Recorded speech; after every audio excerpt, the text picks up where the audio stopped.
All right, everybody, welcome back to the Agent Investor Podcast. I'm your host, Tom Caffarella. I've got a very interesting and exciting guest on today, JR Piper. JR, how's it going today? Great, man. Thanks for having me. And you're joining us out of Arizona, right? Phoenix, Arizona. Phoenix, Arizona, land of what would the number one, what is that? The capital of real estate investing, pretty much, right? It's insane here. Yeah, the market's just off the charts. Yeah. I mean, I feel like I've had a lot of people on my show over the years, and I feel like, there's 50 states, and 10% of the people that come on my show are out of the Phoenix market. So you've got a lot of heavy hitters there, a lot of competition, which I know is something that, everyone is like, how do I get great deals in this market? But before we get into that, can you give our guests kind of just a little bit of background about yourself, like what you were doing before you became an agent, before you became an investor, and then like what triggered you to kind of think about getting into real estate in general? Sure. So I grew up in Phoenix, Arizona. I, came from very humble beginnings. Didn't come from money. Didn't have much as a kid. I knew kind of at a young age that I wanted to do something, entrepreneurial. I wasn't really sure what that looked like. I did not finish college. I did maybe a semester or two, and it just wasn't for me. And I think I knew that my journey wasn't going to involve getting a degree and going and working for someone else. I think ultimately I knew that I wanted to work for myself one day. So at 22, I started a pool cleaning company. And it was just like me and a truck and some pool chemicals, and I built a nice little business, and over a couple of years, and I ended up selling that company when I was like 23 or 24, and made a little bit of money, nothing crazy, but at the time it was like a lot of money for me. I went then and I actually tried the corporate job thing, and I worked at a big company for 3 or 4 years, which I enjoyed. But while I was doing that, I started working for a couple longtime friends who were in real estate, and they were basically buying and wholesaling and renting, properties out of the trustee sale. They were buying several properties a day. And I was doing basically the grunt work for them. I was sort of managing and overseeing remodels and property management, and just kind of not making a lot of money, but I learning a lot in the process. And I really enjoyed getting involved in real estate. And so I saw that was that path had potential. So I went to school and I got my real estate license, and I began working for those guys more frequently as their realtor at that point, and brokering deals for them. And from there, it's just grown, over the years. That was in 2011 that I started getting involved in real estate, and I've been involved in real estate full time since 2012. Yeah, one of the things that you mentioned kind of in passing is just, I wasn't making a lot of money, but I was learning a lot. And I think that's one thing that, like, people are willing to go to college. They're willing to get degrees. They're willing to spend a lot of time in school. But a lot of times they're not willing to do that in their professional life. So tell me a little bit about that. Like, how were you getting compensated, and why were you willing to do it without making a bunch of money? Yeah. So, I mean, it's ironic. It's a great question. It's ironic because, like, I would say at the time, I didn't realize the value in it. But now in hindsight, I mean, I've spent huge amounts of money since then on masterminds and coaches and education to advance and accelerate my path in real estate and in business. And so now I don't think of it as spending money. I think of it as investing money, because there's a massive return on the knowledge that I gained by spending that money and being involved in those groups. But at the time, I didn't look at it that way. I just thought I was getting my foot in the door, and I kind of enjoyed what I was doing. I got to make a little bit of money, but I made very little, right? And what I tell people is, if I could do it all over again, knowing what I know now, like, I do it for free, because I learned so much in a year working for those guys, and made a lot of mistakes on someone else's dime, renovating properties with like contractors off of Craigslist and not knowing what I was doing. And I learned so much that it probably, if I had gotten into real estate on my own and tried to learn on my, on my own, what I learned working for these guys in a year, it would have taken me 10 years to figure it all out, Mhm. So I often tell people that tell me they want to get involved in real estate. You don't have to be the hot shot day one. Everybody wants to be the guy and be a millionaire and be, running a giant team and making millions of dollars. But the reality is you got to start somewhere and you got to, crawl before you walk. And so sometimes it is wise to just go work for someone else, not worry about the money. The money will come. Go work for someone else, learn the business, and then you can, branch out on your own when you're ready. Now, were you working for them specifically because they were friends or because you saw what they were doing and you were like, I want to learn this. I want to get involved in this business. So I think, I mean, I would say yes and no. I I was presented the opportunity because I had a personal relationship with them, but I'll be very clear, they weren't doing me any favors. I was involved with them because Yeah. of the value that I brought. They approached me because I was intelligent and trustworthy, and they knew that I had some drive and that I was, responsible to do what they needed done. And so, I didn't I was in the right place at the right time. I just happened to be in the car with them while they were discussing this opportunity that they were going to give someone. And they kind of both looked at me and went, Do you want to do this? And I said, sure. I was working full time at another job, but I started doing this in my free time and really fell in love with it. So the opportunity was created because of, knowing the guys and having a personal relationship. But ultimately, I was doing what I was doing with them because of the value that I brought, and so that's another thing that is noteworthy about going and working for someone. I get a lot of requests to pick my brain about real estate, or I'm sure you too, like people will hit you up and say, hey, let me take you to lunch and pick your brain and this and that. And it's, I never want to be rude, but I'm like, man, I'm super busy and I don't have time to just like sit with you and give free advice. If I was doing that to every person that asked, I'd just be like, giving away free advice and for lack of a better word, wasting a lot of time when I could be doing other things to grow my business. So I always think it's important to mention that if you want to get involved with someone who's playing at a high level, figure out how to add value to them Exactly. and their business, Yep. and then they'll welcome you into that circle, and it's mutually beneficial. Yeah. And I think the thing, that people don't realize until, they get into that point is like, once you figure stuff out, you start making a lot of money. And Mhm. every hour that you're working, you're moving your business forward. You're moving the needle forward a lot. So when someone comes up to you and they're like, "Hey, can I just grab like 2 hours out of your day?" Like as a human, you really want to do it.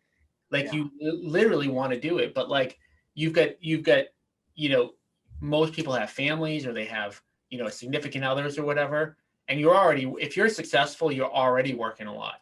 So it's not like, oh man, like I've got all these additional other hours. Like for me, I'm probably working probably 60 hours a week. I have 4 kids. I'm married. So like to cut in another hour here and there, it's like tough. But like you said, on the flip side of it, it's like, okay, if someone can figure out a way to provide value, now it's a win-win. Now someone's helping you achieve your goals that you're working so hard to do. Because you have to look at it like this, and I look at it the same way for people that are steps above me. It's like I need to invest probably 4 hours in them to get 1 hour back, because that's really kind of what the trade kind of looks like. So you got in with your friends. They gave you, a kind of a jump start. And you had mentioned, because, the audience is mainly real estate agents, you got your real estate license. What sparked you to do that? Like, why, a lot of investors say like, oh, I don't know if I should get my license. Why did you get it? So like I said, I started working with these guys doing property renovations and assisting with property management on their rentals. And I just was fascinated by it. I loved the process of converting, transforming a space from an ugly house that was, torn apart and tattered that they bought at trustee sale into something that was livable and nice that a family was going to move into and create memories. I enjoyed, I spent a lot of time with these guys while they were analyzing deals and negotiating and doing deals. And the whole process to me was just very it was very fascinating, and it was exhilarating, and it was fun, and I was very excited about the potential of the opportunity and where it could go. And so I, for me, it was just that. Then I know it's like a little bit backwards. A lot of people get their license first, but for me, it was the next natural step was, well, I want to get more involved in this. How do I do that?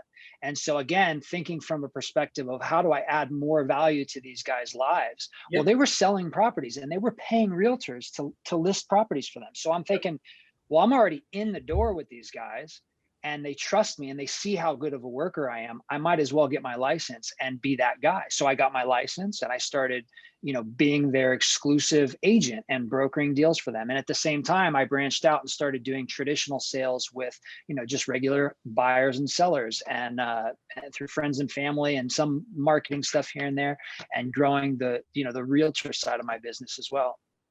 Yeah. So again, I think one thing that a lot of agents overlook is the value add that you can bring to investors.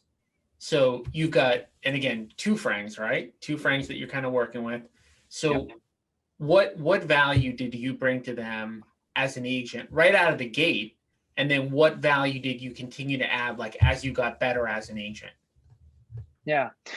So, I mean, one thing which I don't think can be taught is just, a ferocious amount of drive, right? I've always been a hustler. I like to work. I like to push, and I don't mind long days. If I enjoy what I'm doing, it doesn't even feel like work. And I was loving what I was doing. So, I work my ass off, right? And they knew that, they saw that, but also, I was intelligent. I learned things quickly. I was a good negotiator. I'm a good speaker. So it was an easy transition for me to start negotiating with other agents and representing them and trying to get them good deals and get them more money on properties they're selling and those types of things. So that's the value that I brought. Aside from just the dynamic we have, we worked well together and they already knew that, Awesome. So you started listing their homes, and I'm sure you probably worked out a pretty good deal for them there. Yep. And then you started doing retail stuff. Were you trying to do retail transactions? Did they just kind of fall into your lap? Were you working with investors? Like, how did that go? So I would say I always was sort of fixated on investment real estate because I just enjoyed it more than the traditional side of things.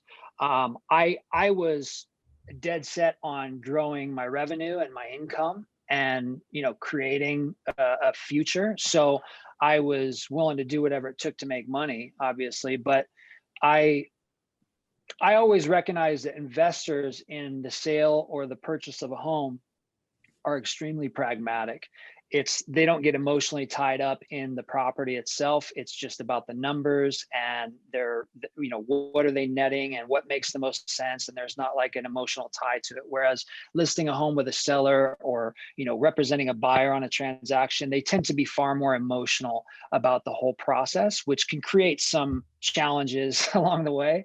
So I loved working with investors, but I worked with a lot of buyers and sellers. I would say early on, I was just posting on social media, hey, I got my real estate license and I'm happy to help you with the real estate needs if you're looking to buy or sell a house. Social media is a great tool for free marketing. If you've got a large network of people, it's free marketing, and to this day, I don't flood social media with business stuff because I don't think everybody wants to just see that constantly. But a general rule of thumb when you're building a business or a career, in real estate or anything else, is that the more people who know you, like you, trust you, and are aware of what you do for a living, the more your business will grow, the more business you will ultimately do. And so I was just utilizing social media as a tool to like remind people on a, casually on a regular basis, hey, I just closed the deal. Hey, I'm helping this buyer. Hey, I made this investor an extra 20 grand on this property. Happy to help you if you're looking for some help with real estate. And so by doing that, I created a lot of, just organic leads from my sphere of influence, my friends and family and people who knew somebody who needed to sell a house, and got a lot of listings and buyer leads that way. And it just kind of grew from there. Now, you were selling were these flip properties from the two people you were working with? Were they rentals? Like, how were you using your license in the investing capacity? Both. So they were, they were flipping houses and they were also buying rentals. And so I was representing them. This is back in 2012, 13, when there was hundreds of foreclosures going auction a day after the '08 crash. So you had, it was just sort of a free for all back then at Mhm. trustee sale. And then once trustee sale sort of started to dry up, these guys moved heavily onto the MLS. And I was brokering a ton of deals for them that they were buying to hold as rentals just right off of MLS, REO properties and short sales and things like that. Yeah. And in the process, creating a lot of relationships with other agents and banks and these types of things. And then again, just helping traditional buyers and sellers sell and buy real estate as well. And were you focused, or did you work on any like secondary transaction stuff off of the flip properties? Were you working open houses to get buyers or things like that? I did some open houses. I didn't do a ton of open houses. I tended to stay pretty busy with other business that I had going on. And once I started to make a little bit of money, I did experiment early on with some marketing where, like, if I listed a property in an area, I would send out postcards, just farm the area and send out postcards, within a 2 or 3 mile radius, to anyone that had owned their house over, 5 years. And I would get listings that way because they would see that I'm already, an agent that's doing a deal in the area. And so I would, get appointments and then follow up on those and close listing agreements and get buyers that way too. So were you ever like aggressively, I know you said that you were mainly interested in the investing side. Were you ever actively pushing, getting referrals, getting like SOI business, like getting retail business at all? Or was it almost completely passively and leveraged off the investment stuff? No, I did a ton of, like I said, I would post on social media and like advertise myself and my services. And so I was getting, or, sphere of influence leads just through my network. And I did that regularly. And like one thing that I did that was huge for me was I started, so I would go to like friends who had an office of people who are making good money like that. Like I had one friend in particular who was a manager in an office who, his team was, they were there like headhunters, right? Yep. And so they had this big office of people, and it was a young demographic in the office. Yep. And it was a lot of people who were just starting to make money for the first time. They were making, 200-300 grand a year, like really good, amount of money for people. Let me guess, you figured out a way for them to spend it? I sold a house to every person in that office, man. So I became like the go-to guy for Yeah. real estate in that office. So like that's a great tip for anyone who's, trying to grow their lead flow. Like if you can get your foot in the door in a corporate office setting where you can just become like, all you have to do is close a deal with one or two people, create really strong relationships in that office. And if it's an up and coming like environment where a lot of people are just starting to make money for the first time, a lot of them are going to buy houses, Yep. and so a lot of them were just starting families, just starting to buy houses. And I sold a house to probably 90% of the people. 80% of the people in that office. Did a ton of deals with, no marketing cost. It was just networking and relationships, which is, crucial in real estate and any business really, is just having a good reputation, doing good business, and having quality relationships with people. Yeah, and I'm sure there's plenty of different workplaces like that. And I know the exact workforce you're talking about because we hired somebody out of that, and it's just like, headhunting people on the phone all day long, and probably a lot of like people that have some similar characteristics, so they're probably all talking to each other, and you're the realtor, so it's like, that's just an easy retail setup for you. So you were doing the retail stuff to make some money. You were working with your friends still, doing a lot for them. Now, at what point did you say, okay, like all this investing stuff is really cool. Let me start doing some of this? Yeah. So I love that. When I started in real estate, like I said, those guys were buying, just a ton of houses at trustee sale. And back then in Phoenix, you were getting houses for 20, 30, 40 grand a pop Mhm. in 2011, 12. I I started in real estate. I really didn't have anything. I didn't have any money. I didn't have anything to invest.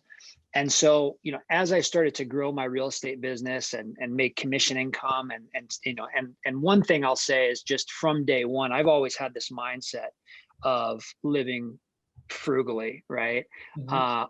I've always, there's a couple great books, Rich Dad, Poor Dad, Mhm. Richest Man in Babylon, Millionaire Fastlane, to name a few. Those are all books I read early on in my real estate career that like really helped to shift my mindset about financial education, how I view money, how I view investing. And so I was always willing to sort of sacrifice my short-term quality of life for incredible long-term quality of life, and focus on the bigger picture. So uh, I saw these guys building rental portfolios that generated huge amounts of passive income, and the more properties they added to their portfolio, the more houses they would rent, and the more passive income they would generate. And to me, that was just like incredible. This idea that, wow, you could literally hustle for 5 or 10 years and in a decade be traveling or just like at your kid's soccer game or like sitting on your couch and like just have money coming in every month like clockwork.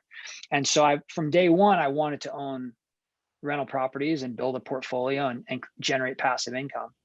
And so my first investment was in 2013, and it was as I started to make a little bit of money in real estate and save those commissions and continue to live below my means, right? Because what a lot of people do is the minute they start making money, they go out and they buy a Rolex and they buy a BMW, and the income is here and their lifestyle is here, and the income goes to here and they enhance their lifestyle to here. And then they never are able to get ahead. So I was very clear from day one that I wanted to live below my means so that I could continue to save money with the intention of investing it and creating wealth for myself and live an epic life. So I bought my first rental property in 2013.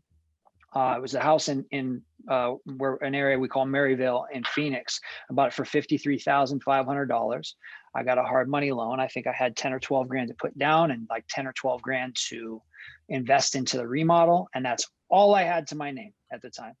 And I'll Mhm. never forget the day that I bought the property, and I bought it off of my buddy that was, that I was working for.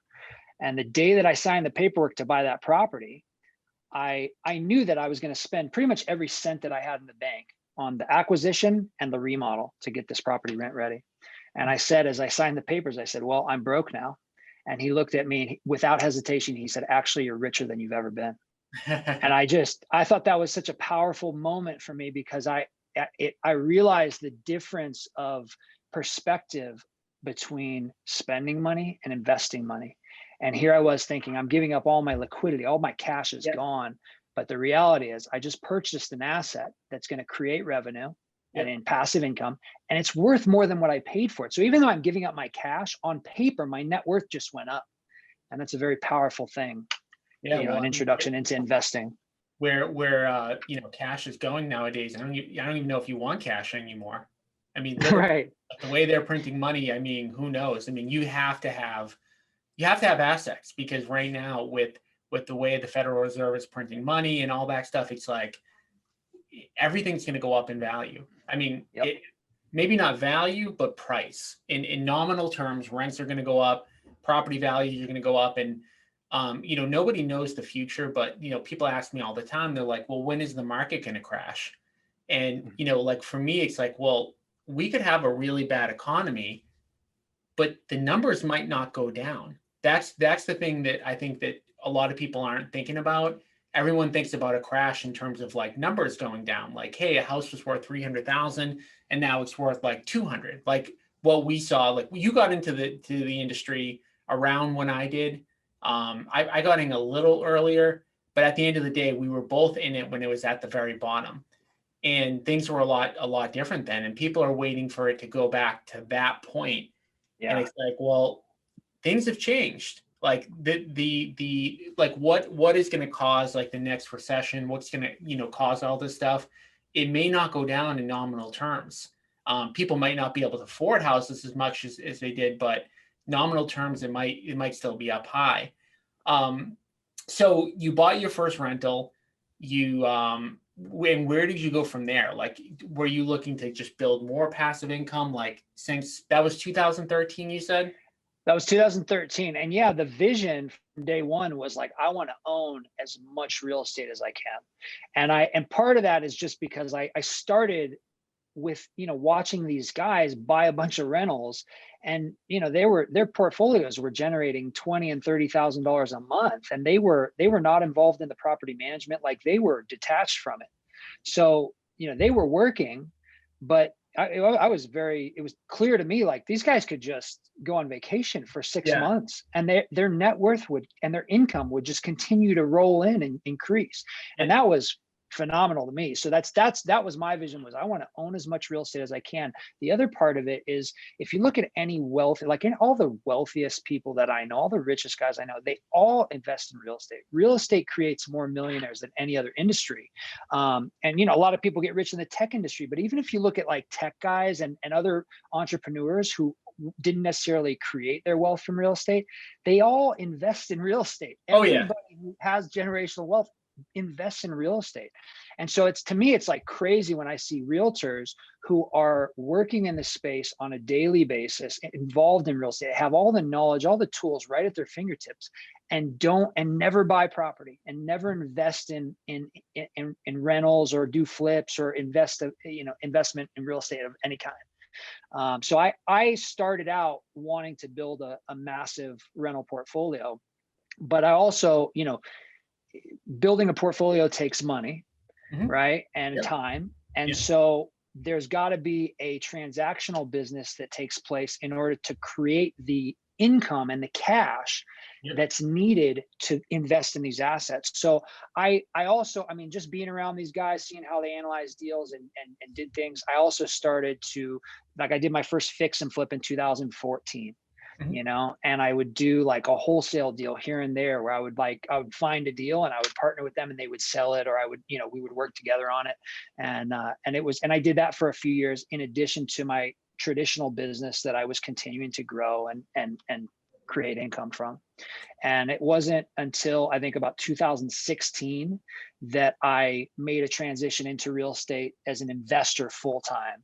And really, I still have an active license today, and I represent myself in any transaction that I'm doing that's on the retail market. But I stopped representing regular buyers and sellers in about 2016 and started just investing in real estate full time myself, wholesaling properties, fix and flipping houses, and continuing to invest and buy and hold assets and build my rental portfolio. Yeah. So you're talking about Robert Kiyosaki, you're moving your way through the cash flow quadrant, right? And I think that's kind of what, it doesn't have to be a goal of everybody, but I think as you move through those quadrants, your life gets better, right?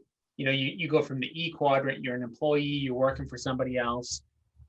It's fine. You're getting guaranteed money, every single week, but you're probably not loving your job. You're, a slave to your desk, all that type of stuff. Then you say, oh, wow, like, let me take a leap. Let me become self-employed. Let me become a real estate agent. I have uncapped income. I've got all the benefits of that, but you're still, instead of being, a slave to your employer, now you're a slave to your client. And you're working, you're doing everything that you can. And, when your client wants to see a house, you're either going or somebody else is. So you did that for a while. And I think the other thing, there's so many components, I think, to getting, moving through those quadrants, but the ones that you had mentioned are like the common themes for everybody that I talk to, reading and continuous education. So you talked about like getting mentorship from people. You talked about paying to get into programs. You talked about reading. You're quoting books. You're quoting best practices. You talked about sacrifice and the fact that you live below your means, right? You've got to sacrifice in order to move forward. And then the other thing that you talked about, besides hard work, is just like earning as much active income as you can while you're kind of making that shift. So like, I've never seen anybody go from like, hey, I'm an employee one day to all of a sudden, like, I'm all investing the next day. It's kind of like it takes everybody different lengths of time to kind of move through those quadrants. But like almost everybody starts out, like you said, you started out without a bunch of money, neither did I. Like, let's assume, because 99% of people are not in that bucket. You're going from the employee to self-employed, and then you're like saving and sacrificing, you're doing everything you can, you're working 1 million hours a week, and then all of a sudden you start to build up that passive income. And now all of a sudden you're like, oh, well, instead of me having to make 70, 100, $125,000 a year actively, I can make far less, or I've got enough passive income coming in. So what are you focused on today? Yeah. So right now, I mean, I basically have like 3 or 4 different channels of my business, so to speak. I have my rental portfolio, obviously, which I've continued to build over the years, and it's always been kind of like at the forefront of my priority list. I try and own as much real estate as I can. If it makes sense, the numbers have to be good. I have to have equity in the property, and it has to cash flow, generously. I don't want anything that has no equity, where I'm just paying retail. I see a lot of people make that mistake when they want to start investing in rental properties. They just go out and buy retail deals. It's like, you have no equity and there's very little cash flow on those, if any. And so to me, that's just like a bunch of headaches that there's no payoff at the end of that. So I continue to invest in assets. I own a portfolio of single family homes, condos, houses, condos, townhomes. I have some smaller multi-family assets, and I've got some commercial property as well. And then I have a wholesaling business, which is essentially, just buying and selling real estate without actually representing anyone as an agent. And I probably do 50 to 60 transactions a year as a wholesale real estate investor. And then I have a fix and flip company where I'll buy stuff and either do a full remodel on it, or I'll just, close on it with my capital and carpet and paint, or just, list it if it's a good discounted property and it's in good shape. Sometimes I just resell it as is. And I do quite a few of those as well. I don't do a lot of big rehabs anymore because I really don't like managing the construction. It was a lot of fun in the beginning, but now it's a lot of brain damage managing, contractors and remodels. And I'm very intentional with my time. So I look at everything from a perspective of maximizing not only the money or the revenue that I generate on a deal, but the biggest return, not just on the investment itself, but on my time and energy. I look at that maybe more than I look at the investment return, right? Yeah. So for example, if I can fix and flip a property and make $40,000, but it's going to take me 3 months and like 100 hours or more, you know what I mean, of my time. Or I can wholesale a property and make 20. I'm wholesaling it every time and not thinking twice about it, because the wholesale deal takes me a day or a couple of days. The fix and flip is going to take months and a lot of capital and more risk and more time and more headaches. And so I'm all about minimal output, maximum outcome. I want to do less and continue to make more, because even though I'm making less money, less dollars on that one deal, I have more time to go out and recreate more deals just like it. And so with that kind of leverage, if I can do more deals, even if I'm making less per deal, I can ultimately make more on the bigger picture. Yeah, absolutely.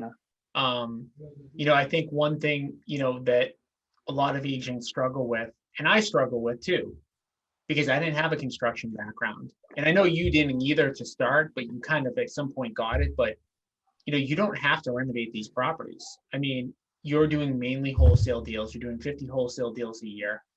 Doing the quick math, I mean, 50 wholesale deals, 20K per deal. That's $1 million right there. And then you're doing the renos. I'm assuming you're just cherry picking like the ones that you like. Maybe they're lighter renos, or they're like bigger profit margins, or they're an area that you're familiar with. Like, how do you choose which ones you're going to renovate? So the ones that I'm actually rehabbing are properties that I either can't wholesale, and maybe the condition just doesn't make sense for like a wholesale deal, which is what I don't know if people are familiar with that term, but it's a combination of a wholesale deal and a retail transaction, where I'm basically just buying it and then selling it on the MLS, right? Kind of like at a discount, but just quick flip. I'm not doing anything to the property. So I'll rehab anything that I can't wholesale that, is just going to do much better on the MLS as a remodeled finished product. I'll rehab anything that I can make 3 times the net what I would have made on the wholesale deal. I'll go Yep. ahead and take it down and rehab it. And then occasionally if there's something that I just really want to get my hands into, because I do still love the design and aspect of real estate, and recreating a space, transforming it into something beautiful. I love like rehabbing a historic home, or certain properties. I just think this one's going to be fun, and I'll go ahead and take it on as a project. Yeah. But to be honest, I try and avoid doing a lot of big remodels, because like I said, my time is just so valuable at this point, and I spend so much time and money and aggravation on a big remodel, compared to just doing a quick flip wholesale deal, or just wholesaling it out and making half of what I would have made on the flip in a day, and I don't have to do any of the headache. But early on, that transition was into from making real estate commissions into wholesaling and flipping properties, that the money was very different. I went from making about 200 or 300 grand a year as a licensed realtor, with that as my primary source of income, to around $1 million a year as an investor through wholesale and fix and flip income. And that doesn't include my rental income, which is passive. Yep. And my rental properties, I don't touch that money. That's another thing I'll point out. Like I have multiple entities that hold my rental properties, and from day one, I just pretended that money didn't belong to me. It belongs to that entity, and I don't touch it. And as those accounts grow, what I do is I reinvest the money. I either, as the account grows and has a nice, amount of cash in it, I'll either use that capital to go out and buy another rental property, or I'll use it on remodels or whatever. But my vision is that eventually I'll have enough passive income where the passive income being generated from my rental properties will meet or exceed my active income from flipping properties. And at that point, you don't really need to flip properties anymore. Yep. That those rental properties and those entities will become self-sustaining and self-sufficient, where, like for example, right now, I'm generating about 20,000 a month passively through my rental portfolio. And my goal is to get to 100K a month. Right. Which, with half that, I can do whatever I want, but 100K to me is like, I can do whatever I want in my life. I can work when I want to work, because I know I'll get bored if I just retire young, but like I want to be able to travel, spend time with family, work when I feel like it, relax on the beach, and still have the money rolling in. And so at some point, if I'm making $1 million a year actively, and a lot of that money I'm funneling into the rental portfolios to continue to grow the passive income, eventually that passive income will match the active income. And then I can just buy properties with this money. I don't need to be doing all this work over here. Well, yeah, it's crazy. Like just the way that money works in general. It's like, you can hustle, you can run, you can do everything that you want, but over the course of time, like you mentioned, that passive income is going to exceed it, and then you're not going to. I don't care how good you are, unless you're the top of 0.0001%, and you're selling a big company or something like that. But for most of us ordinary humans, you can't keep pace with the compounding nature of that stuff. So I love it. I think it's a great plan. You've come really full circle from just like doing it part-time to, doing it through the agent plus investing now, full on to investing, and it's exciting. So what would you say to an agent that, does well, makes good money and hasn't invested yet? Like, what advice would you give them? Yeah. So, it's interesting. Like, I would say for some people, investing in real estate just isn't for them. Right. But I would honestly say that's probably the minority. A lot of people, I'm sure you get it too. Everybody that I know is like, I want to buy rental properties. I want to flip a house. Like, how do I get into real estate? Everybody, I get those questions daily. Yep. And so my inclination is that most agents who aren't investing in real estate would love to, and for whatever reason, there's something holding them back, right? Whether it's capital restraints, or the fear of, losing money on a deal, or just the lack of knowledge, because it is a different space. It's the same space as far as real estate is concerned, but it's a different space to be an investor, right? And so my first piece of advice would be to, like, we talked about earlier, like, live below your means, right? Save money with the very intentional purpose of investing that money. And like I said earlier, I know a lot of people, the minute they start making money, they go out, they buy a Rolex, they buy a Cadillac, they're, suddenly they're buried in debt and like expensive, material things that, make them look really successful. Yep. But ultimately, you have to keep doing the same number of deals and trading your time for money and performing at that level to continue to make the kind of income that you're making.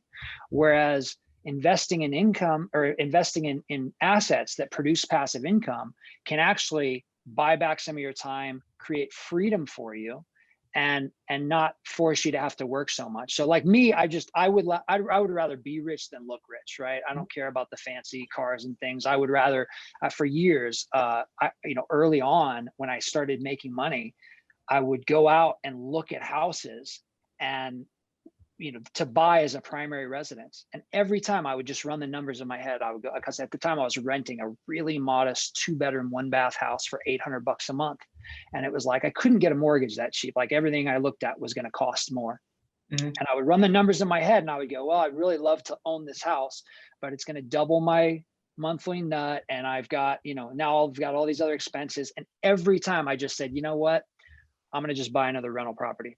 I did it over and over again. People always say, come to my house, they go, with the money you make, why do you live here? Like, you could go buy any house. And I'm like, because I just keep having opportunities to buy more passive income producing properties. And to me, that was more important than enhancing my lifestyle at the time. And of course, there's a point where you get past that and you start to enjoy, the fruits of your labor. But my first piece of advice for anyone wanting to get into real estate investing is live below your means. Stack as much cash as you can, be super frugal and intentional with your capital and your time, and then slowly begin to invest in assets. And as an agent, I think agents have a really unique opportunity. They're, agents who take listing appointments are sitting in front of motivated sellers all the time in listing appointments, and through their network, they're getting referred people who want to sell their house. So, for me, and this is part of how I started getting deals early on in my career, was like, I would go and, we talk about a fiduciary responsibility to the client. And so, like, a lot of agents think that means you got to make them the most money possible. But I got news for you. People ask me all the time, why would anyone sell you their house for pennies on the dollar? And the reality is, for some people, it's not just about the money. Yep. Some people value the convenience of just having a quick cash transaction with no repairs, and I want it gone in a week, and I don't want to deal with any showings or like financing contingencies and all this other stuff. So I realized early on that if I have a motivated seller that wants to sell, maybe the house needs a lot of repairs, maybe they're in a bind, they need money fast, maybe they just don't really want to deal with the hassle of listing it, but they're not aware of other options. Yep. Convert that into a deal where you can actually buy the house or flip the house or wholesale it to another investor who's going to come in and pay cash. And, the reality is a lot of those deals will actually make you more money as an agent who's becoming an investor than what the real estate commission would have to begin with. So that's another piece of advice for agents wanting to get into it, is utilize your network and your leads that are right in front of you to start converting some of those, listing appointments or traditional leads into investment deals. Yeah, my first deal, for my agents that are listening, the deal that my brokerage was named after, 13 Cameron Ave in Somerville, went out to the property to go list it. Seller said, not listing my house, I want an investor to buy it. And I'm sitting there arguing with her. I go, you're going to lose money. And now she's a hoarder. She's like, I don't want people in my house. That's the most important thing to me. I go, yeah, but you really have to just get these boxes out of here, dude. And she wasn't having it. So long story short, she tells me what she wants. I want this price. That's it. And I don't want anything else. I want somebody. And I'm like, you know what? This is after 4 years of me saying I'm going to invest in real estate. I'm like, you know what? I should buy this house. And I could tell a million more stories like that of all the different reasons why people want to sell to investors. Most people don't, but for the ones who do, there's a reason. It makes sense. And it's like any other product, right? Like, I don't know what type of sneakers you wear. I don't know what type of car you drive, but if you like driving a modest vehicle, and I think that you should drive a BMW or Mercedes, and I'm pushing that and I'm like, hey, you're crazy. Why don't you drive a nice car? Or the opposite. It's the same thing. It's like being able to have those other tools to be able to say, hey, here's one option for you to sell. Here's the pros and cons. Here's another option. Here's the pros and cons. It actually services the person better. You're not trying to go into a house that's worth 400,000 and say, hey, as an agent, I'm telling you, this house is only worth 200, and Right. well, you should sell it to me for 200. That's not what, Right. so Yeah. so people misunderstand that, but I mean, yeah, you got a great story. I love it. So many good principles to kind of draw from. And I know that you're super busy, but if people want to learn more about you in general, what's the best way they can find out more information on you? So I've got a Facebook profile, JR Piper or Jared Ryan Piper is my name. I've got an Instagram a profile. I post a lot of, I post some real estate stuff. I travel a ton. So I post a lot of travel photos and pictures of my dogs and just random stuff. And they're welcome to shoot me a message on there. My Instagram handle is pipedog84, which is PIPEDAWG84. So anyone's welcome to reach out. Cool. Well, JR, I appreciate you coming on. A lot of nuggets here, and I wish you the best, and we'll be in touch. Likewise, man. Thanks for having me. All right. Thank you. All right, guys. And we'll be back next week again with another Asian Investor podcast. Thank you for listening.